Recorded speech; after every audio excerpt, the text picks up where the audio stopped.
At my husband's company gala, the guard glanced at me and said, "Sorry, guests wait outside." Inside, my husband Jack smirked, whispering, "You wouldn't fit in here anyway." Every other spouse sat proudly beside their partner while I stood alone, an outsider. I watched him laugh with his assistant Melissa, their hands touching under the table. Quietly, I opened my phone, sent one message to the board, and walked out as everything began to unravel. That night changed everything, and he never saw it coming. I never imagined I would be standing outside my own company's gala, like an unwanted stranger. But to understand how I ended up there, you need to know where it all began. My name is Armida Armstrong. 10 years ago, I was just a brilliant computer science major at Stanford, with a knack for security algorithms and a dream of changing the world. That was when I met Jack Turner, a charismatic business student with ambition that matched my own. We connected immediately over late-night coffee and coding sessions in the campus library. "Your brain works differently than anyone I've ever met," Jack told me during our first all-nighter together. "You see patterns where others just see chaos." He wasn't wrong. While other students struggled with basic encryption principles, I was already developing new security protocols that would later become the foundation of our company. Jack would bring me coffee and watch in amazement as my fingers flew across the keyboard, turning complex mathematical concepts into elegant code. We fell in love between lines of code and business models. Jack had vision and could explain technical concepts in ways investors would understand, while I had the skills to actually build what he described. We were a perfect team. By senior year, we had created the prototype for Secure Connect, an innovative security platform that could protect sensitive data with unprecedented efficiency. We spent 18 hours a day in our dorm rooms, refining algorithms and testing security protocols. I remember falling asleep on my keyboard many nights, only to wake up with Jack placing a blanket over my shoulders. "We're going to change the world together," he would say, and I believed him completely. After graduation, Jack proposed. We got married in a small ceremony with just a few friends and family members present. We were 23, in love, and had a revolutionary product ready to take to market. That was when things began to shift in ways I didn't fully recognize at the time. "Investors take men more seriously in tech," Jack explained one night after a particularly difficult meeting with potential backers. "They want to see a confident man in a suit, not a woman trying to explain complex algorithms." "But I created the technology," I argued. "I understand it better than anyone." Jack took my hands in his. "Of course you do, babe. But this is about perception. If we want this company to succeed, I need to be the face. You can focus on what you do best, the technology. Trust me on this." And I did trust him. I loved him. So, I agreed to take the background role of Chief Technology Officer while Jack became the CEO and face of our company. On paper, we were equal partners, equal founders. But in practice, Jack started taking more and more of the spotlight.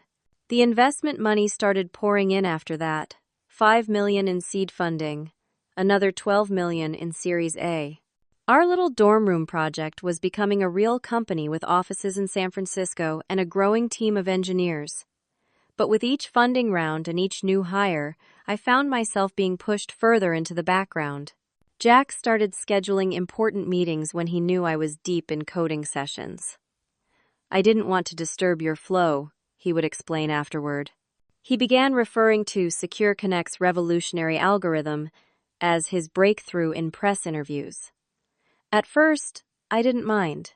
I was never comfortable with public speaking anyway, and I was happiest when working with the code. 3 years into building the company, I noticed something strange when reviewing some patent filings. The core technology that I had developed, the very heart of Secure Connect, was being patented under Jack's name alone. My name was nowhere to be found. "It's just a clerical error," Jack assured me when I confronted him. "Legal will fix it right away." But they never did. And when I checked other patents, I found the same pattern. Everything we had built together was being legally documented as Jack's sole invention. The breakthrough algorithm I had spent years perfecting was now legally his creation. That was the first moment I felt the ground shift beneath my feet.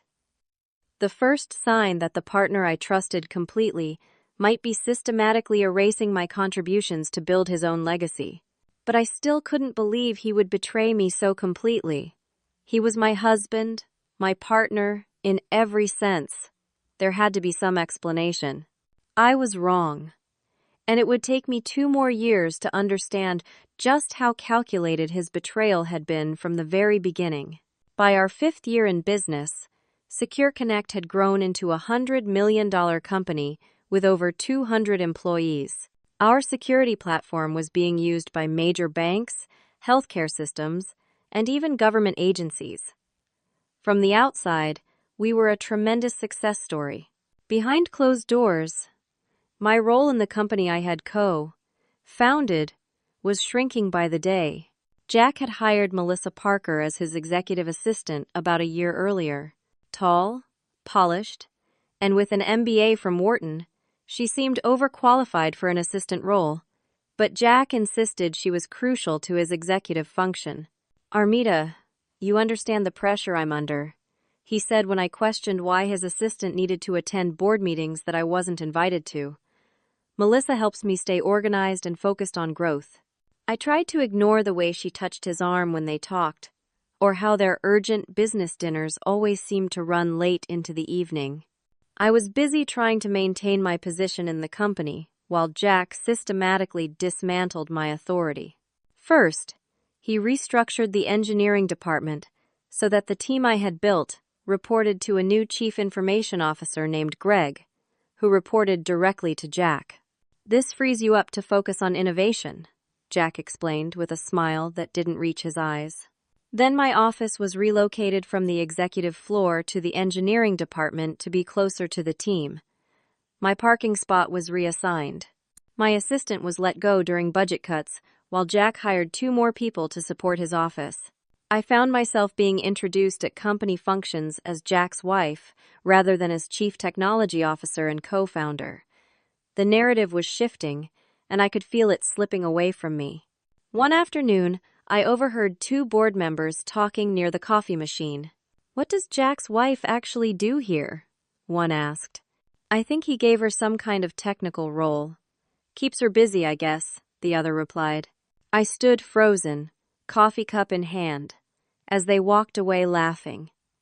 In that moment, I realized how effectively Jack had rewritten our company's history. To them, I wasn't the brilliant developer who created the technology that made them all wealthy. I was just the CEO's wife who had been given a courtesy position. That evening, Jack came home late again. When I tried to discuss what I'd overheard, he dismissed my concerns. "You're being paranoid, Armida. The board has enormous respect for you," he said, loosening his tie and pouring himself a whiskey. "But you haven't exactly been visible lately. You're always buried in code instead of building relationships. Because you've excluded me from every meaningful interaction with the board and investors," I countered. Jack sighed dramatically. "Maybe you'd be more comfortable working from home more often. The commute is stressing you out." That was his solution to remove me even further from the company's daily operations. And somehow, he made it sound like he was doing me a favor. The next day, I discovered I had been locked out of several executive system dashboards. When I called IT, they informed me that access had been restricted per Mr. Turner's instructions. "There must be some mistake," I said.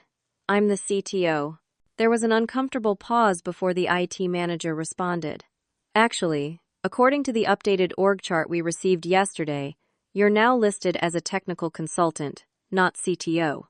Technical consultant, not chief technology officer, not co-founder." When younger engineers joined the company, they were told that Jack was the visionary who created Secure Connect's groundbreaking technology. My name was systematically being erased from the company's history.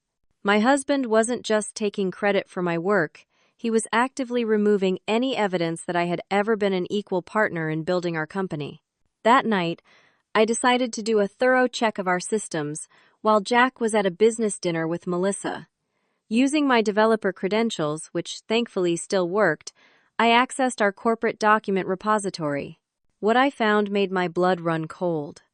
There was a new set of corporate documents listing me not as co-founder and CTO, but as a consultant since inception. My ownership stake had been reduced from 50% to 5% through a series of transactions I had never authorized. Jack wasn't just stealing credit, he was stealing the entire company from right under my nose. The discovery of those documents sent me into investigation mode. If Jack was willing to falsify corporate records, what else had he done? For the next 3 weeks, I became a detective in my own company. I stayed late after Jack had left for his meetings, using my still functional developer credentials to access parts of our system that would normally never be seen by executives. The picture that emerged was worse than I could have imagined. I needed an ally, someone with access to information I couldn't get. Linda Moore had been with the company since the early days, working as an administrative assistant to the executive team. She had always been kind to me, even as others began to follow Jack's lead in marginalizing my role. "Linda, can I ask you something off the record?" I approached her desk one evening when the office was nearly empty. She glanced around nervously. "Of course, Mrs. Turner. Please, call me Armida," I said. "I need to understand what's happening with the company structure. I've noticed some discrepancies in how my role is being documented." Linda's expression shifted. "I've been wondering when you'd notice," she said softly. "It hasn't seemed right to me." She revealed that Jack had been systematically revising company history in presentations, documents, and communications. In the latest version of the company history being prepared for investors, I wasn't mentioned at all. "There's more," Linda said, looking genuinely troubled. "He's been working on a book about his journey as a tech founder." The draft crossed my desk for some fact-checking. "And?" I prompted when she hesitated. "You're not in it, Armida. Not once. The book describes how he coded the original algorithm in his dorm room alone, inspired by a security breach he witnessed. There's no mention of you at all." I felt physically ill. The betrayal was so complete, so calculated. This wasn't opportunistic credit. Taking this was a years-long campaign to erase me from a story we had built together. "There's a company gala being planned," Linda continued. 5-year anniversary celebration at the Grand Palmer Hotel. Very exclusive. Board members, major investors, key clients. "When is it?" I asked, realizing I'd heard nothing about this major event. "Next Friday," Linda said, looking uncomfortable. "I assumed you knew." I hadn't known. My own husband was hosting a celebration of our company's success and hadn't even told me about it. That night, I waited until Jack was asleep before carefully checking his briefcase. Inside, I found a leather portfolio with documents inside divorce papers, already filled out but not yet filed. The settlement offered me a one-time payment that was a fraction of what my shares were worth, based on the falsified ownership records. Next to the divorce papers was a brochure for a luxury apartment in Pacific Heights. The lease agreement inside had Jack's signature and Melissa's. They weren't just having an affair. They were planning a future together, one that started with stripping me of my company and ended with replacing me entirely. I carefully returned everything to his briefcase and went to our home office. In the back of our storage closet was an old external hard drive we had used during our college days. I dug it out and connected it to my computer. There, untouched for years, was the original code for Secure Connect, with my digital signature embedded in every file. Timestamps proved I had created the algorithm long before the dates Jack was now claiming as his moment of inspiration. There were even emails between us where Jack explicitly acknowledged that I was the inventor, with him handling the business side. I backed everything up to a secure cloud storage account Jack knew nothing about. The next morning, over breakfast, I casually mentioned hearing about the company Gala from a colleague. "Oh, that," Jack said dismissively. It's just a boring investor event. Thought you'd prefer to skip it, you always hate those formal things. Actually, I'd like to go, I said, watching his reaction carefully. It's our 5-year anniversary after all. Jack's smile tightened. Sure, if you want. It's next Friday, black tie. I'll have Melissa send you the details. Of course, Melissa never sent those details. I had to get them from Linda, who gave me a sympathetic look when I asked. Over the next few days, I continued my investigation, uncovering a pattern of financial transactions that made no sense. Large consulting fees to shell companies, transfers to accounts I didn't recognize. It wasn't just my role Jack was manipulating. He was doing something with the company's finances that didn't add up. When Friday arrived, I dressed carefully in a black designer gown I'd bought years ago for a charity event. Jack had already left for the gala hours earlier, claiming he needed to be there for pre-event meetings. I took a deep breath, called a car service, and headed to the Grand Palmer Hotel, knowing that the confrontation ahead would change everything forever. What I didn't know was that fate had placed an unexpected ally in my path, someone who would help me reclaim what was rightfully mine. The Grand Palmer Hotel stood like a glittering fortress in downtown San Francisco, its ornate facade illuminated by spotlights. My car pulled up to the entrance, where valets in crisp uniforms assisted guests from luxury vehicles. Women in designer dresses and men in tuxedos streamed through the grand doors, laughing and chatting as they entered. I smoothed my black gown and approached the entrance, trying to project confidence I didn't feel. A security guard in a dark suit stood checking invitations at the door. "Invitation, ma'am?" he asked when I approached. "I'm Armida Turner," I said, expecting my name to be sufficient. After all, the company celebrated tonight bore my married name. I'm the co-founder. The guard glanced down at his tablet, scrolling through what I assumed was a guest list. "I'm sorry, I don't see your name here," he said with practiced politeness. "Do you have an invitation or guest pass?" "No, but my husband is Jack Turner, the CEO," I explained, feeling a flush of embarrassment as people behind me began to notice the hold. Up. The guard checked his list again. "Mr. Turner is indeed inside, but there's no +1 listed for him. Sorry, guests wait outside." I stood there, stunned by the calculated humiliation. Jack had deliberately left me off the guest list for our own company's celebration. "There must be some mistake," I insisted. "I'm not a guest. I'm the co-founder and chief technology officer of Secure Connect." The guard gave me a look that mixed doubt with pity. "Ma'am, I have strict instructions about the guest list. If you're not on it, I can't let you in. Perhaps you could call someone inside to vouch for you?" I pulled out my phone and called Jack. It went straight to voicemail. Of course. I texted, "I'm outside the gala. They won't let me in." 3 minutes later, Jack appeared at the entrance. Instead of looking apologetic or concerned, he seemed irritated. "Sorry about this," he said to the guard, not to me. Then he turned to me with a tight smile. "There was a mix. Up with the list. Come on." He led me into the grand ballroom, which had been transformed into a tech wonderland. Screens displayed Secure Connect's logo and animations of our security protocols protected customer data. The room was filled with round tables adorned with elaborate centerpieces. At each table sat executives, board members, and investors with their spouses and partners. Everyone seemed to be in their rightful place.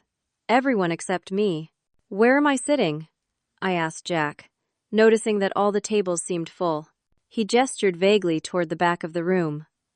"The seating's a bit tight. Why don't you grab a drink at the bar while I finish making rounds? I need to talk to the board chairman before dinner starts." Before I could respond, he added in a lower voice, "And try not to mention the technical details of the platform. These people aren't interested in coding specifics." Then he walked away, leaving me standing alone in a room full of people celebrating the success of the company I had co-created. I made my way to the bar, ordered a sparkling water, and observed the room. Jack was now standing with a group of board members, laughing and clapping one of them on the shoulder. Beside him, Melissa stood in a red dress that probably cost more than most people's monthly salary, her hand resting comfortably on Jack's arm. As I watched, Jack guided the group to a table at the front of the room. Each man pulled out a chair for his wife or partner. Jack held a chair for Melissa, who sat down with practiced elegance. Every other executive had their spouse proudly beside them.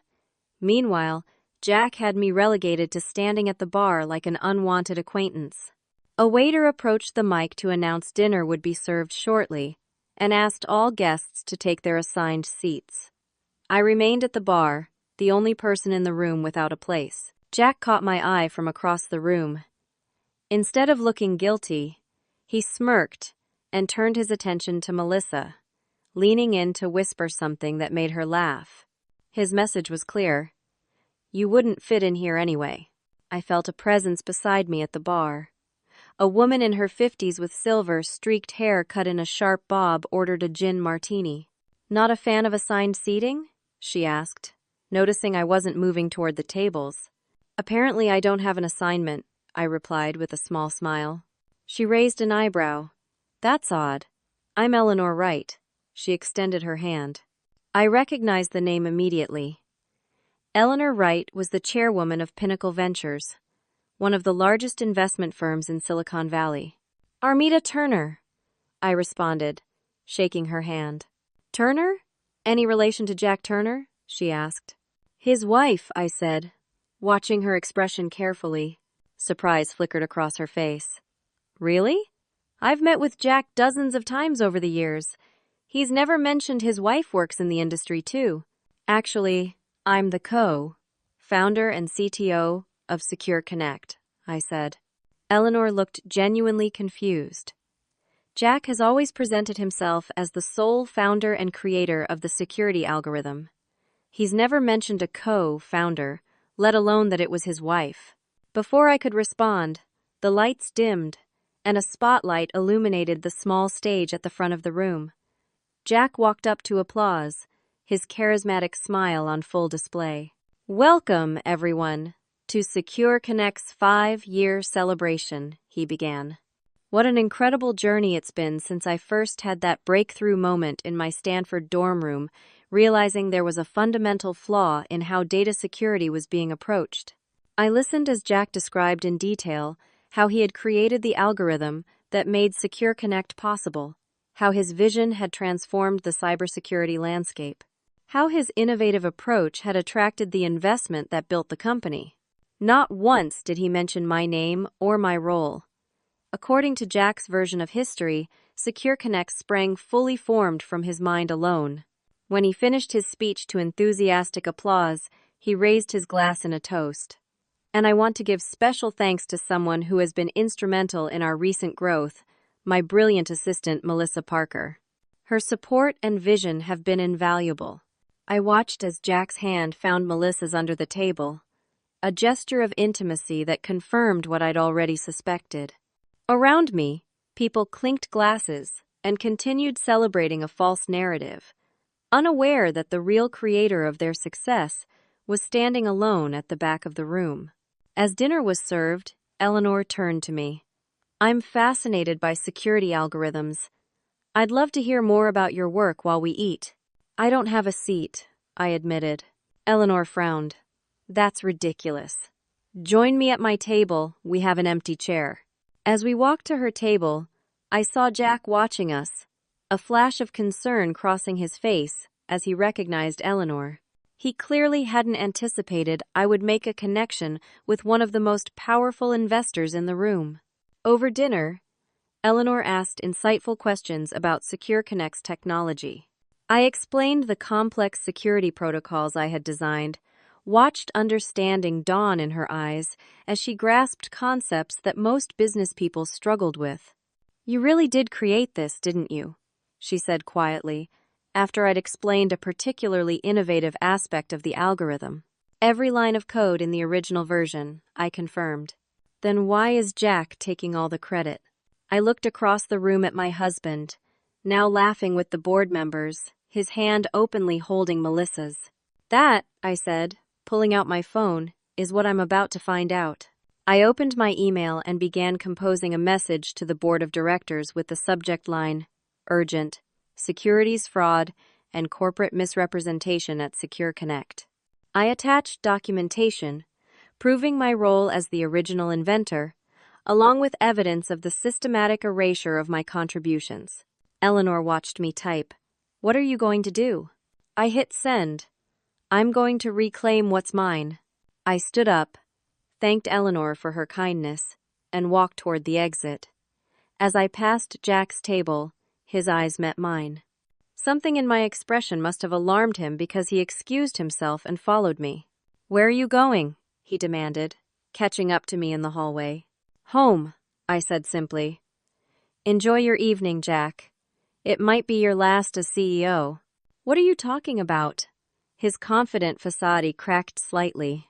I smiled. "Check your email in about 5 minutes." I walked out of the Grand Palmer Hotel with my head held high, as everything in Jack's carefully constructed world began to unravel behind me.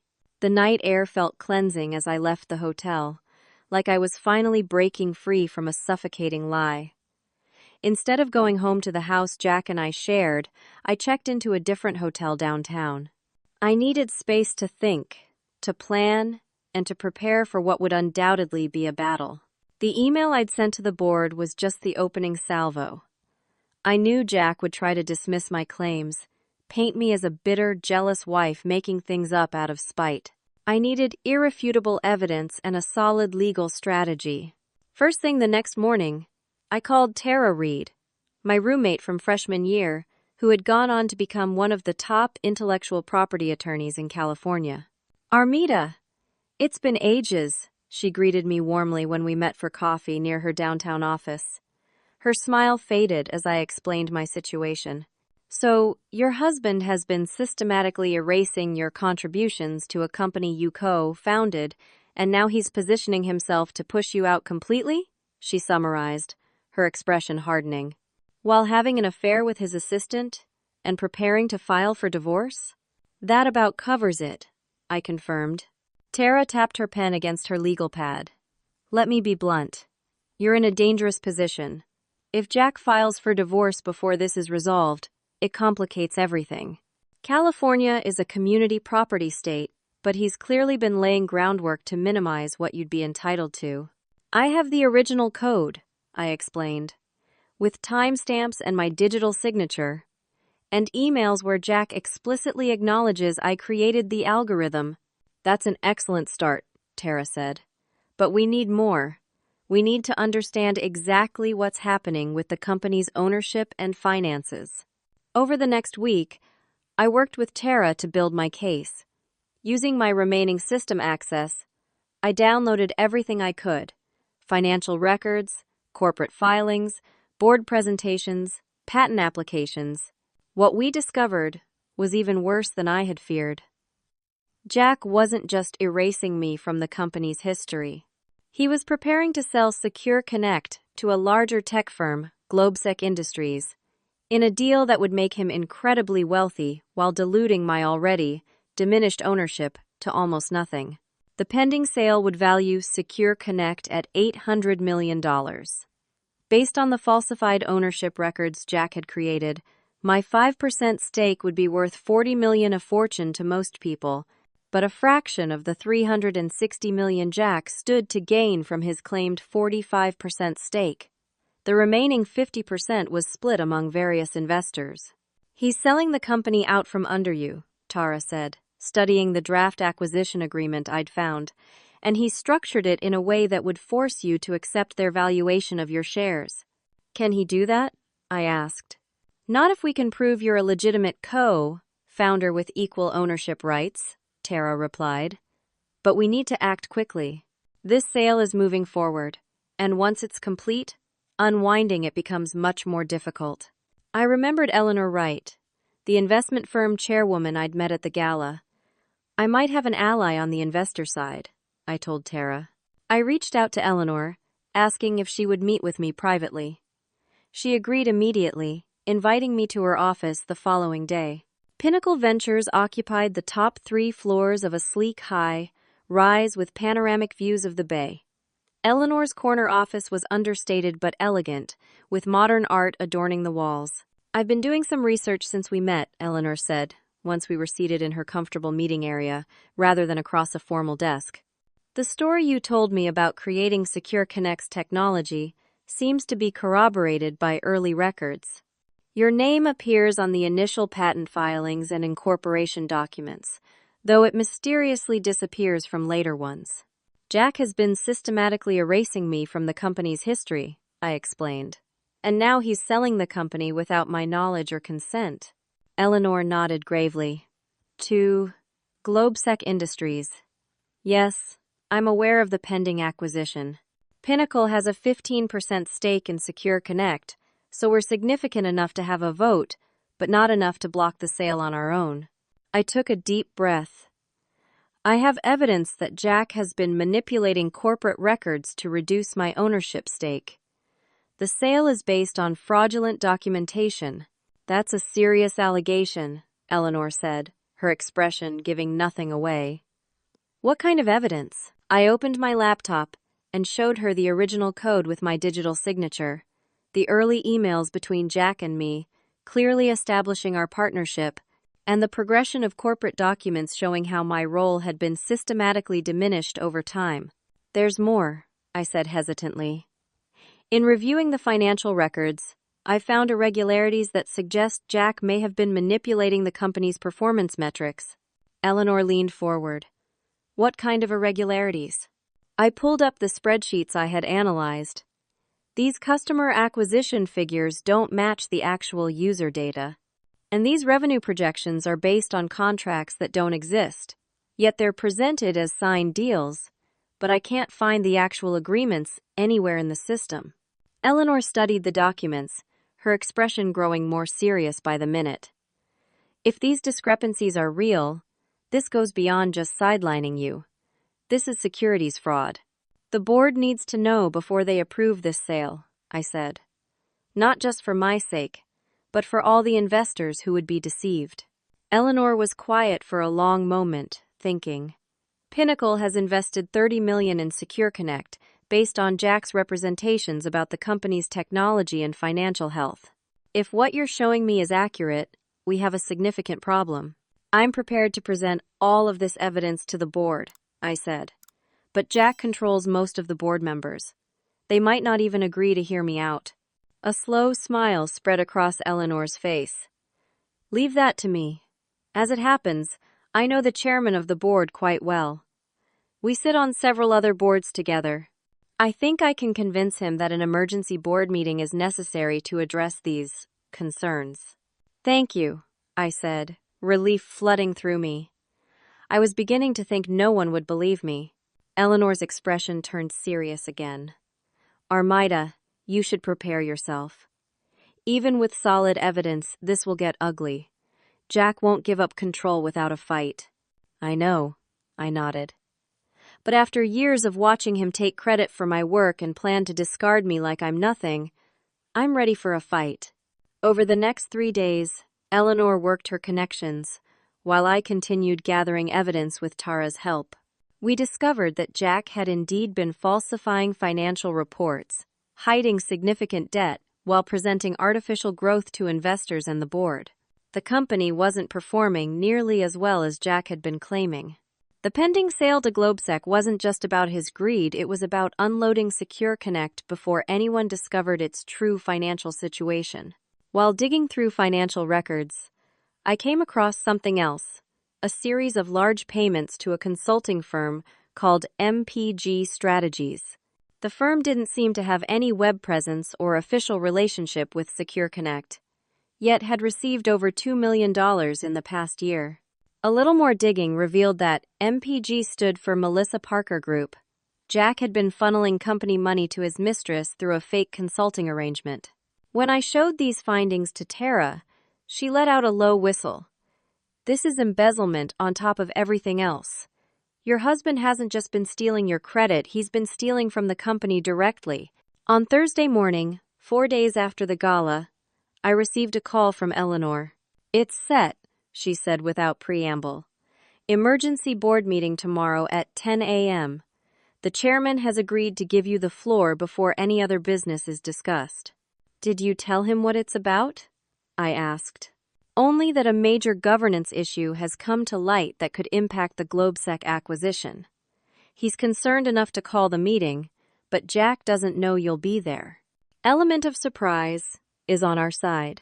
After hanging up, I immediately called Tara. We have a board meeting tomorrow. We need to be absolutely prepared. That night, I hardly slept. I reviewed my presentation again and again, anticipating Jack's counter, arguments, and preparing my responses. By morning, I was exhausted but resolute. This would be the defining moment of my professional life and the end of my marriage. Tara met me in the lobby of Secure Connect's headquarters building. Ready? She asked, straightening the lapel of my blazer. I took a deep breath. Ready. Together, we rode the elevator to the top floor, where the boardroom overlooked the city. Through the glass walls, I could see the board members already assembled around the long table. Jack sat at the head, looking confident and relaxed, completely unaware of what was coming.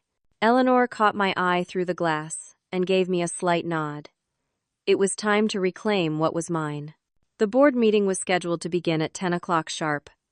At exactly 9:58, Eleanor Wright stepped into the hallway where Tara and I waited. "We're ready for you," she said.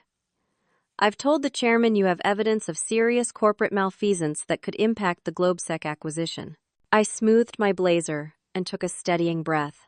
"Let's do this." Eleanor led us into the boardroom. Around the polished mahogany table sat the 9 members of Secure Connect's board of directors, with Jack at the head of the table. His expression shifted from confusion to shock to anger in the span of seconds as he saw me enter with Tara. "What is this?" he demanded, standing abruptly. "We're in the middle of a board meeting." The chairman, Walter Bennett, a distinguished man in his 60s, raised his hand. "Sit down, Jack. Miss Wright has brought a serious matter to my attention that requires immediate board consideration. Whatever my wife has told you, it's a personal matter that has no place in this boardroom," Jack said, his voice tightly controlled, but with an edge of panic. "Actually," I said, stepping forward, "this is very much a corporate matter that directly impacts the pending acquisition you're planning to approve today." Walter gestured to an empty chair. "Please, Mrs. Turner. The board will hear you out." I connected my laptop to the room's projection system. On the screen appeared the original incorporation documents for Secure Connect, showing Jack and me as equal co-founders and owners. Members of the board, my name is Armida Turner. I am the co-founder of Secure Connect and the original creator of the security algorithm that forms the foundation of all our products. Several board members exchanged glances. One leaned over to whisper to another. Jack's face had gone pale. I continued. "For the past several years, my contributions have been systematically erased from company records.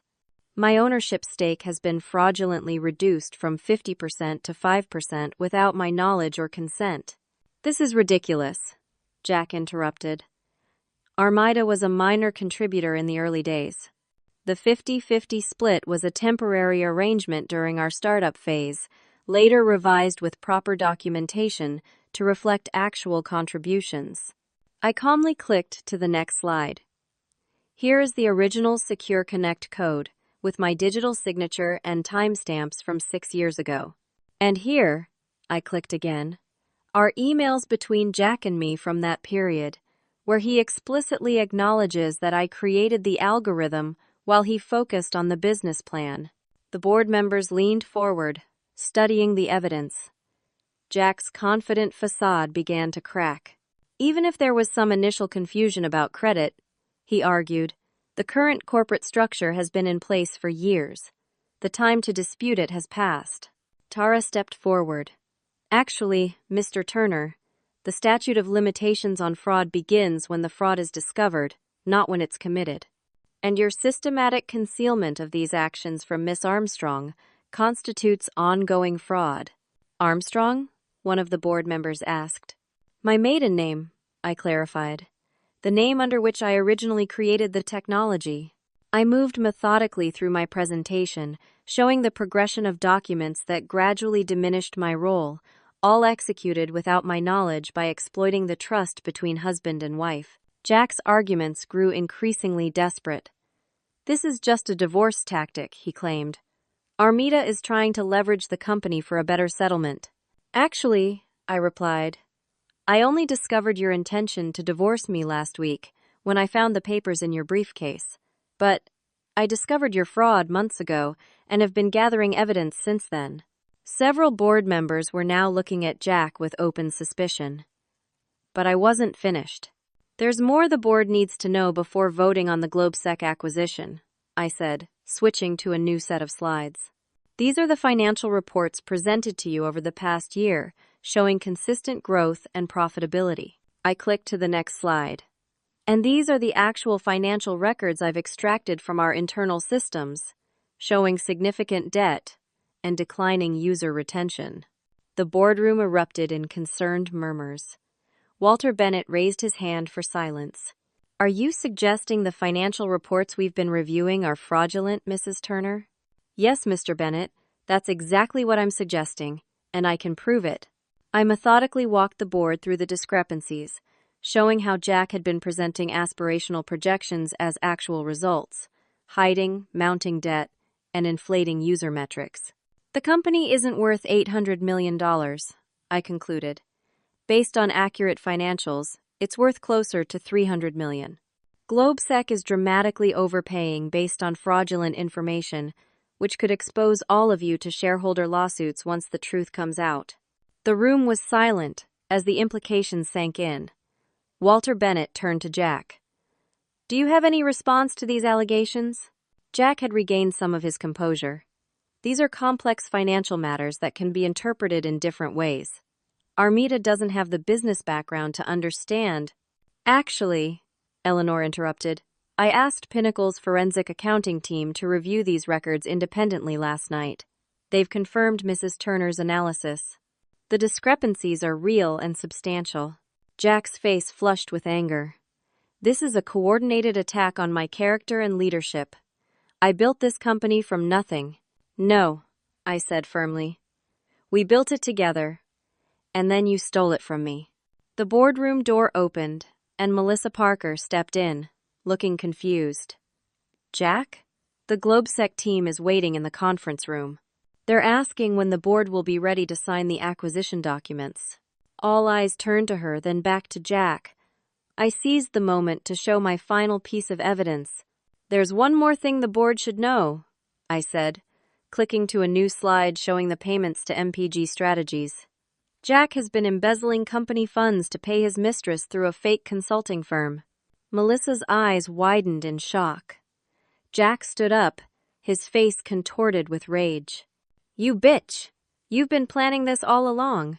The outburst confirmed everything better than any evidence could have.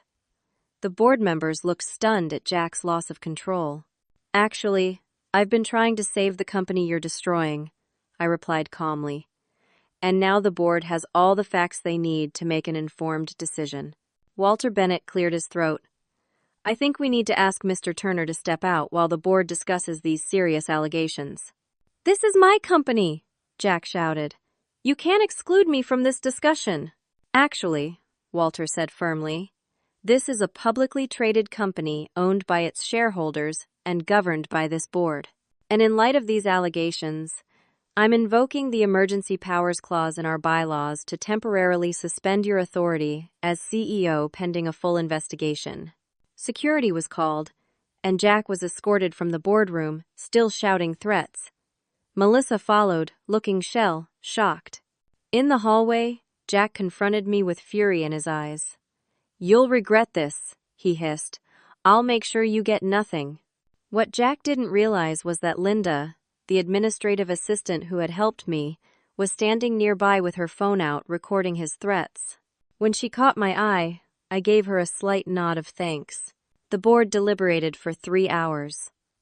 When they finally called me back in, Walter Bennett looked grave.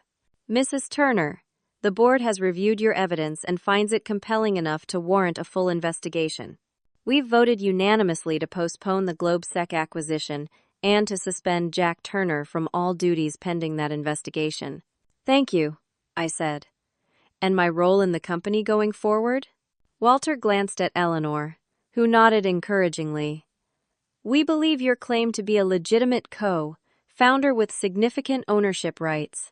Pending the investigation's findings, we're restoring your title as Chief Technology Officer and acknowledging your historical role in the company's founding. It wasn't everything I'd hoped for, but it was a start. The truth was finally coming to light, and Jack's carefully constructed house of lies was collapsing around him. As I left the boardroom, Eleanor caught up with me. That was impressive, she said. But you know this isn't over. Jack won't give up without a fight. I nodded. I'm counting on it. Because neither will I. The weeks following the board meeting were the most intense of my life. True to Eleanor's prediction, Jack fought back with everything he had, hiring a high-powered legal team and launching a PR campaign, painting himself as the victim of a vindictive wife. But the evidence was too solid to ignore. The forensic accounting team uncovered even more financial irregularities than I had initially found. The board's investigation revealed that Jack had been misleading investors for years, presenting an artificially rosy picture while the company's actual performance was increasingly problematic. 3 weeks after the emergency board meeting, the GlobeSec acquisition was officially canceled. Their due diligence team, alerted to the potential issues, had conducted their own investigation and walked away from the deal. Jack was placed on administrative leave pending the completion of the board's investigation. In the interim, the board appointed me as acting Chief Technology Officer with a mandate to stabilize the technical operations of the company. My first priority was addressing the actual technical and financial problems that Jack had been hiding. Our security platform was still best in class, but we'd fallen behind on innovation while Jack focused on dressing for the acquisition.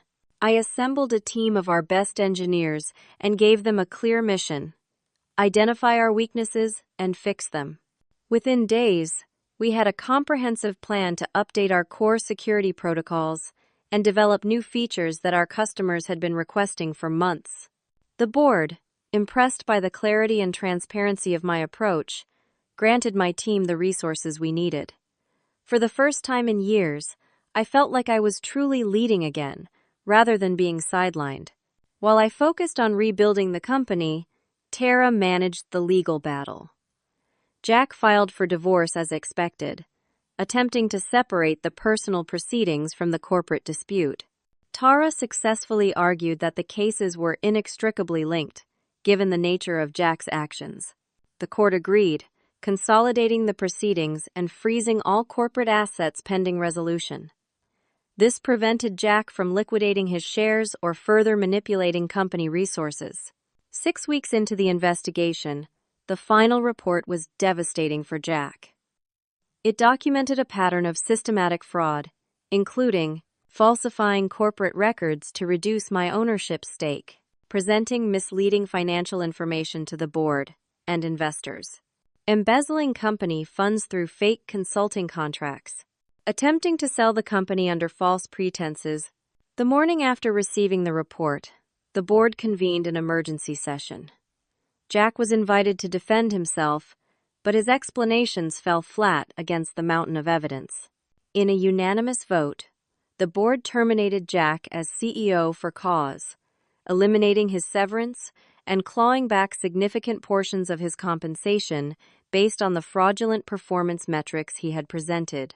In the same meeting, the board voted to restore my original 50% ownership stake and appointed me as the new Chief Executive Officer of Secure Connect. As I left that boardroom, now at the head of the company I had co-founded, I felt a complex mix of emotions. Vindication, certainly. Pride in having fought for what was rightfully mine. But also sadness for the partnership and marriage that had been destroyed by greed and betrayal. My first official act as CEO was to establish the Armstrong Innovation Fund, dedicating 5% of our annual profits to supporting women in technology. My second was to implement new ethical guidelines for the company, emphasizing transparency and integrity in all our operations. In the months that followed, I led a complete reorganization of Secure Connect's leadership. Melissa Parker was terminated, along with several executives who had been complicit in Jack's deception. New talent was brought in, with a focus on diversity of thought and background. The legal proceedings dragged on for nearly a year, but the outcome was never really in doubt after the board's investigation. Jack eventually agreed to a settlement that acknowledged my rightful ownership and role as co-founder. The divorce was finalized, and Jack left California, reportedly moving to the East Coast to attempt to rebuild his career. The company was officially renamed Armstrong Secure Connect, not out of ego but to signal a clean break from the past and a commitment to the values I had always believed should guide us. Today marks the 1-year anniversary of that renaming. The Grand Palmer Hotel, which once was the site of my greatest humiliation, is now hosting a very different kind of celebration. Unlike Jack's exclusive gala, today's event includes every employee of Armstrong Secure Connect and their families. The ballroom is filled with children running between tables, partners of all kinds supporting each other, and a genuine sense of community. As I take the stage to give my address, I see Eleanor Wright sitting at a front table, now not just an investor, but a mentor and friend. Linda Moore, promoted to Chief of Staff in recognition of her integrity, gives me an encouraging nod. 1 year ago, I begin, we set out to rebuild this company on a foundation of honesty, innovation, and inclusivity. Today, I'm proud to report that Armstrong Secure Connect is stronger than ever. The financial numbers I share are real and impressive. Our customer retention has improved by 60%. Our revenue has increased by 40%. Our employee satisfaction scores have never been higher. But more importantly, we've built a company culture where everyone's contributions are recognized and valued, where ethical behavior is rewarded above short-term results, where we understand that our greatest asset is the trust of our customers and each other. The lesson I've learned through this journey, I tell the assembled crowd, is that true success isn't measured by who gets the credit or who has the most impressive title. It's about creating something meaningful, something that makes the world better, while maintaining your integrity along the way. I raise my glass in a toast to Armstrong Secure Connect, not my company, but our company. To the brilliance and dedication of every person in this room who makes our success possible, and to the values that will guide us forward: innovation, integrity, and inclusion. As applause fills the room, I take a moment to reflect on the journey that brought me here. From the pain of betrayal to the triumph of reclaiming what was rightfully mine, every step has shaped me into the leader I am today. The company now carries my name, but its success belongs to everyone who believed in the truth and fought to bring it to light. That, I've learned, is the most powerful legacy anyone can create. Have you ever faced a situation where you had to stand up for yourself when no one believed in you? What gave you the strength to persevere? Comment below with your story of resilience and triumph. And if this story resonated with you, please like this video, subscribe to our channel for more inspiring stories, and share with someone who might need to be reminded of their own strength. Thank you for listening, and remember, your truth is worth fighting for, no matter how powerful the forces aligned against it.